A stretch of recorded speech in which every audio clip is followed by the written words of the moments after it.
राखी पौर्णिमेच्या दिवशी सातारचे सुपुत्र नरेंद्र दाभोळकर यांची निर्घृण हत्या झाली आहे। तर त्या संदर्भात मी आधी या गोष्टीचा निषेध करते की एक चांगला माणूस की ज्याचा राजकीय काही संबंध नाही किंवा कुणाशी दुश्मनी नसतानाही या माणसाची हत्या का झाली हा लोकांसमोर एक मोठा पडलेला प्रश्न आहे।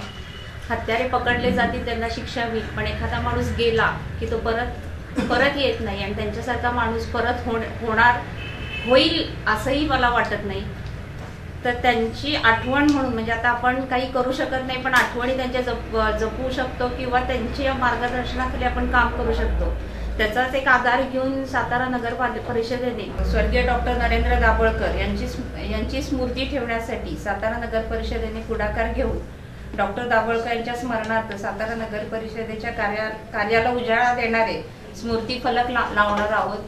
आणि या उपर आम्ही दोन्ही महाराजांचे म्हणजे खासदार श्रीमंत छत्रपती उदयनराजे भोसले आणि आमदार श्रीमंत छत्रपती शिवेंद्रसिंहराजे भोसले यांच्या दोघांच्या मार्गदर्शनाखाली आम्ही राज्य शासनाला असा एक प्रस्ताव पाठवणार आहे की अंधश्रद्धा निर्मूलन दिन आणि जादूटोणा विरोधी दिवस म्हणून नरेंद्र दाभोळकर यांचा जन्मदिवस शासनाने जाहीर करावा।